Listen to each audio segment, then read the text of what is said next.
En tant qu'espèce, nous faisons face à des problèmes dans tous les domaines vitaux. Notre air est empoisonné, notre eau est polluée, notre nourriture est génétiquement modifiée, notre corps est truffé de composants chimiques industriels et nos soi-disant leaders se font avaler tout cru par leur propre avidité. Le statu quo est une attaque portée à la nature même de la vie sur Terre, et ses conséquences directes ont été de nous enlever le droit fondamental de produire et de consommer nos propres aliments, celui d'éduquer nos enfants, celui de préserver nos communautés, érodant ainsi l'intégrité du tissu de notre civilisation. C'est absolument irrationnel, mais cela n'est pas irréversible. Ce qui est indispensable est que chacun et chacune d'entre nous démarre un processus personnel d'apprentissage en posant des questions, en étudiant les réponses et en communiquant les solutions. La lecture des livres stimule notre conversation interne, et le mot latin pour livre est identique à celui signifiant liberté, et c'est exactement de ça dont il s'agit, la liberté personnelle. En faisant de la connaissance une base, nous, humains, pouvons alors appliquer des méthodes de prise de décision, ce qui pose les fondations d'un choix informé, du libre arbitre, et donc de la liberté, que l'on appelle aussi le plein gré. Sans une méthode ou une approche basée sur le plein gré, ce qui garantit votre libre arbitre, vous êtes voué au chaos, qui ne manque pas de surgir quand vous réagissez au monde qui vous entoure sans réfléchir. Si notre objectif est d'aider les enfants à développer une pensée critique, une soif d'apprendre sans fin, qui adore réfléchir, lire, jouer avec les chiffres et les idées, si nous voulons les aider à devenir adeptes de l'apprentissage permanent, à devenir des personnes responsables, pouvant créer et maintenir une démocratie efficace, alors l'éducation devra être très différente de ce qu'elle peut être aujourd'hui. Une des raisons premières expliquant la résistance des masses américaines à l'école obligatoire était la croyance, très répandue, que son objectif avait très peu à voir avec l'éducation, mais beaucoup avec le contrôle. Leur suspicion était bien fondée. L'idée d'attirer tous les enfants, tous les jeunes, dans une sorte de programme universel administré par un leader ou des leaders n'a jamais été imposée nulle part sur Terre, jusqu'à ce que l'Allemagne du Nord, alors sous le joug militaire des Prussiens, le fit en 1818. La politique du diviser pour mieux régner, partie intégrante du système d'éducation, fut devisée par les Britanniques, et cela consista à diviser la connaissance en plusieurs matières sommaires qui devinrent des entités ayant leur propre vie. À partir de là, il devient possible pour la race supérieure de contrôler une large majorité de gens d'une manière systématiquement sectorielle.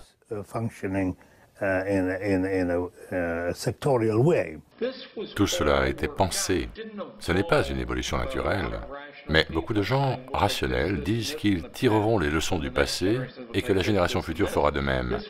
Cela a été instauré principalement dans un tout petit nombre d'endroits. Et cette expérience prussienne a littéralement bondi aux US, presque immédiatement, vers 1840. Ces propagandistes ont couvert le pays, ces financiers ont créé les plus importants instituts de formation d'instituteurs, ainsi que le système de financement qui va avec. Les instituteurs qui nous enseignaient n'étaient pas des gens riches, c'étaient des utopistes qui pensaient que la famille et les traditions étaient des obstacles majeurs à la réalisation d'une société parfaite, Utopia. Skull and Bones est l'ordre de Yale. 15 d'entre eux sont sélectionnés dans chaque classe junior. Ils ont corrompu Wall Street, financé Hitler, puis également Staline. Ils ont inventé le communisme, ce qui est très mauvais, et l'ordre de Skull and Bones y est complètement impliqué. Ils se focalisaient sur 3 types de socialisme. Le socialisme bolchevique en Russie, ce que l'on pourrait appeler le socialisme du bien-être social aux US, et le socialisme national d'Hitler. Et chaque livre examine le financement et les contributions faites par Wall Street, par les banquiers internationaux, au développement de chacune de ces formes de socialisme. Skull and Bones était aussi impliqué dans le changement du système éducatif américain, initialement basé sur un mode de pensée issu d'une formation académique classique, en le détruisant pour le remplacer par une méthode de formation animale dans laquelle ils étaient très actifs. Et j'irais même jusqu'à dire qu'ils étaient la seule entité, à cette époque, profondément à la manœuvre, et qu'ils ont réussi à donner vie à ce système pitoyable de préconditionnement, de réflexes de pensée pavloviens, vous l'appelez comme vous voulez, de conditionnement animal, en le sortant de son laboratoire allemand, de Leipzig, et à le faire adopter par les leaders du système éducatif américain. La motivation et la récompense sont des facteurs cruciaux dans le processus d'apprentissage. Un animal motivé apprendra toute réponse à son action, dès lors que celle-ci est immédiatement suivie d'une diminution de l'effet induit par la goutte. Tout comme la découpe des tâches de travail d'usine durant le taylorisme, les étudiants seront trimballés de salle de classe en salle de classe afin de digérer un flux d'informations factuelles standardisées. Et comme le chien de Pavlov, ils le feront au son d'une cloche. Les êtres conscients peuvent aussi être conditionnés pour répondre à un stimuli, exactement comme les animaux. Cela se produit lorsque la réflexion est supprimée entre le moment du stimuli et le moment de la réponse.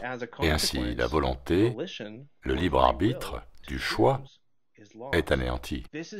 C'est l'utilisation de nos réflexes naturels à l'encontre de nous-mêmes, le déclenchement de comportements animaliers du genre affronte ou va-t'en, avec le danger induit d'être manipulé par ceci. Si nous ne nous forçons pas à la réflexion entre le stimuli et la réponse en résultant. Cette manipulation de nos impulsions et des réflexes de réponse en résultant, sans analyse intermédiaire, nous conduit à l'asservissement aux pensées, aux mots et actions des autres, tout en succombant simultanément à notre servitude, ignorant ainsi notre propre aliénation. Sans l'observation et la réflexion, nous ne pouvons accéder à la compréhension, donc à la liberté. Qu'est-ce qu'un cercle? Un cercle est une courbe fermée, dans laquelle tous les paramètres de la circonférence sont équidistants du centre. Très bien. Le système utilise l'alphabétisation comme une forme d'asservissement et fonctionnera ainsi tant que la pensée critique ne sera pas exercée activement et de manière consistante par le lecteur. Le système ne peut pas gérer efficacement un peuple illettré, car celui-ci ne peut être aussi largement manipulé par les écrits. Par conséquent, afin de se préserver et de se propager, la classe managériale a inventé l'école publique obligatoire. Si l'école publique nous nivelle par le bas, ce qui retarde artificiellement notre dialogue interne, brouille notre curiosité, irradie notre imagination, alors il n'est pas surprenant que celui-ci produise de l'incohérence par le refus de l'analyse. Le manque de compréhension que cette réaction de cause à effet produit génère une population dépendante de l'autorité pour sa survie. La compréhension est le processus qui permet à un individu d'obtenir sa liberté et de la garder. La plupart de ce qui se déroule dans les écoles nord-américaines est réellement en faveur de ceux qui détiennent le pouvoir. S'il y avait une seule chose, ce serait le découragement de la pensée critique. Les corporations prétendent qu'elles veulent des enfants qui pensent hors du cadre, mais c'est juste pour les faire passer dans un cadre un peu plus large, et ceci fonctionne dans le sens du marché libre. Ce qui veut dire que le marché, basé sur la compétition, basé sur l'économie, plutôt que sur le facteur humain, finit par contrôler le système. Rockefeller, Carnegie, J.P. Morgan. Ces gens ont envisagé une utopie d'un genre différent, en imaginant résoudre les problèmes de production avec un outillage performant, et de ce fait ont entrevu l'abondance matérielle qu'ils pourraient créer. Et afin de pouvoir le faire, il leur fallait descendre la famille de son piédestal et produire des enfants comme une matière première, un produit homogène, sûr et prévisible qu'ils prévoient de dispatcher par catégorie d'occupation, grossièrement en accord avec les exigences du marché. En 1980, je travaillais avec Ronald Reagan. J'y suis resté 2 ans avant de me faire virer. Mais j'ai travaillé dur pour lui à partir de 1978 pour le faire élire. Puis, en 1980, suite à mon travail dans le secteur de l'éducation, j'ai eu un poste au département de l'éducation US. Ce n'était pas très excitant. Il s'agissait principalement de vérifier que les universités, les écoles, les différentes entités à travers le pays ou ailleurs dans le monde recevaient l'argent des contribuables et que les rapports trimestriels arrivaient à temps. Et c'est tout, il n'y avait rien de philosophique. J'étais toujours très occupé parce que j'avais beaucoup de choses à lire et je restais tard le soir jusqu'à 2 heures du matin. Il n'y avait plus personne et je regardais tout ce que je pouvais trouver. Et ce que j'ai découvert était tellement déprimant. La plus horrible des histoires. Et à un moment, ils m'ont envoyé, ils voulaient me sortir de ce bureau. Ils m'ont envoyé à l'Institut national de l'éducation, là où toute la recherche s'effectue. C'est là que partent toutes les subventions, tous les contrats vers les universités, les écoles et autres entités. Et j'ai réalisé que j'étais dans le ventre de la bête. J'avais accès à tous les imprimés informatiques, des subventions et des contrats, de l'argent des contribuables répartis, non seulement à travers le pays, mais partout dans le monde, servant à transformer le système d'éducation d'un modèle académique vers un modèle lavage de cerveau, truffé de conditionnements opérants du type réflexe pavlovien et boîte de Skinner, produisant la force de travail pour l'économie globalisée d'un gouvernement facho, socialo-communiste et corporatiste à l'œuvre à la minute même. J'y ai passé 6 semaines à tout passer en revue. Et c'était vraiment terrible. D'abord, si vous vous fichez des enfants, n'avez aucune considération pour leur éducation, aucune considération pour votre pays, aucune considération pour quoi que ce soit, y a-t-il des gens ici, dans ce cas, des gens qui se fichent de tout, mais surtout pas de leur portefeuille? Vous devriez vous intéresser à cet argent, dépensé au nom de l'éducation. C'est du bullshit total. Tout ce qui sort de Washington est du pur conditionnement marxiste. Et le marxisme sera le monde du futur, à moins que nous le stoppions maintenant. Le plan est de changer le modèle d'éducation que nous avons aujourd'hui, qui est le modèle traditionnel comportant de nombreuses unités, 4 classes de maths, 4 classes d'anglais et beaucoup de classes d'histoire avec le diplôme au bout, pour aller vers un modèle d'éducation basé sur les résultats. Quelle est la différence entre cette nouvelle réglementation et ce que l'on avait avant?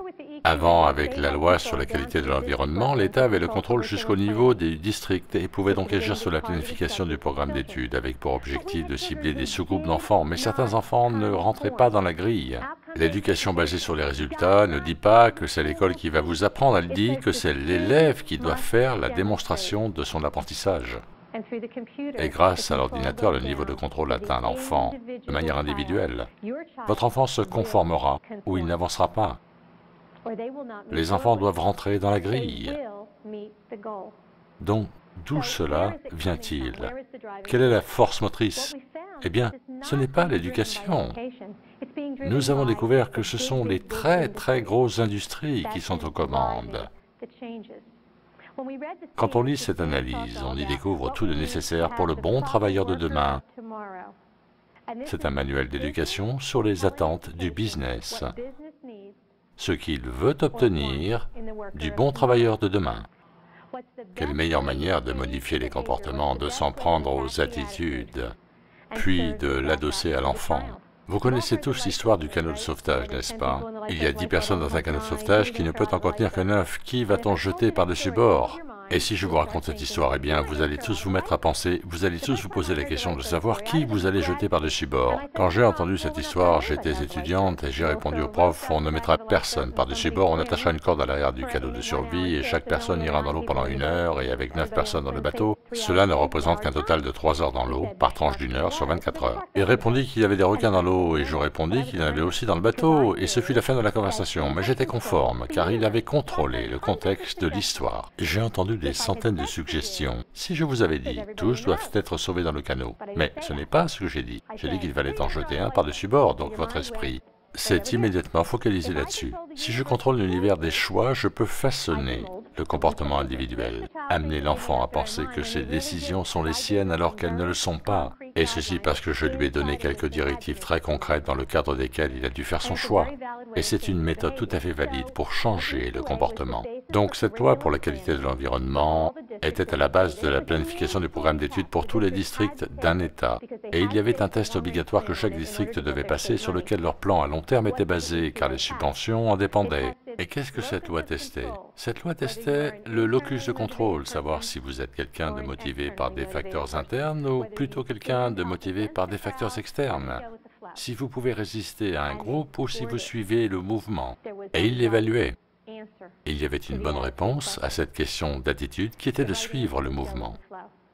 Comment dois-je équilibrer le ratio punition-récompense pour vous faire faire ce que je veux que vous fassiez? Question simple. Il existait un groupe appelé les Maraudeurs de minuit. Ce groupe sortait à minuit pour peindre au spray les murs de tout le voisinage.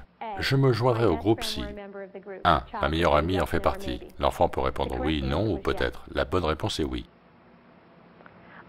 2. Je me joindrai au groupe si ceux qui sont populaires en font partie. Oui, non ou peut-être. La bonne réponse est oui. 3. Je me joindrai au groupe même si mes parents me punissent s'ils découvrent que je l'ai fait. La réponse correcte est non. Vous êtes censé éviter la punition, mais vous êtes aussi censé honorer les engagements passés avec vos amis et suivre le groupe, l'objectif étant le collectivisme. Après 200 ans d'absurdité en Amérique, il serait temps de reconnaître que nous, les êtres humains, avons des prédateurs naturels, dont l'objectif est de nous pomper notre énergie vitale en se l'accaparant par le contrôle. Ils utilisent les mots comme armes, la force, la fraude et la coercition comme tactique. Ils sont organisés, nous ne le sommes pas. Ce qui, pour une large part, est la conséquence directe de notre passage par le système scolaire. Donc la question est, pourquoi l'école publique n'enseigne-t-elle pas ce fait basique, la présence de prédateurs naturels pour notre espèce? Eh bien, il faut se rendre à l'évidence, c'est justement parce que celui-ci fut conçu, pensé, dans sa forme et ses fonctions, par ces mêmes prédateurs de l'humanité. Pourquoi un si petit groupe d'individus serait-il arc-bouté à nous refuser la connaissance précise de notre histoire en tant qu'humanité? Refus qui ne sert aucun de nos intérêts et qui, par conséquent, est irrationnel. Pendant toute sa scolarité, quasiment jusqu'au diplôme, l'écolier moyen va étudier pour éviter les conséquences de l'échec scolaire. C'est un genre de réflexe d'évitement, une sorte d'échappatoire. Ce qui était autrefois un réflexe de survie, le genre affronte ou va-t'en, est maintenant utilisé comme moyen de contrôle. Car lorsque la méthode et les moyens de dissiper la confusion sont cachés, masqués au public, celui-ci baigne dans l'incertitude, la crainte, la frustration, la colère, l'agression, et ce, au quotidien. Et cela rend le comportement de la foule hautement prévisible et facilite grandement la tâche de la classe managériale. Les vrais prédateurs de l'humanité ont besoin de votre attention, de votre crainte, de votre panique, de vos réactions inconsidérées. Mais vous n'avez aucune obligation. Nos prédateurs ont leur propre crainte aussi, n'en doutez pas une seconde, comme celle de ne pas savoir comment contrôler les gens, les individus qui ne vivent pas dans la peur. Dépassez vos propres peurs, transcendez-les, et vous aurez littéralement anéanti la capacité des autres à s'en servir pour vous contrôler. Merci de votre attention. C'était John Doe pour ITV.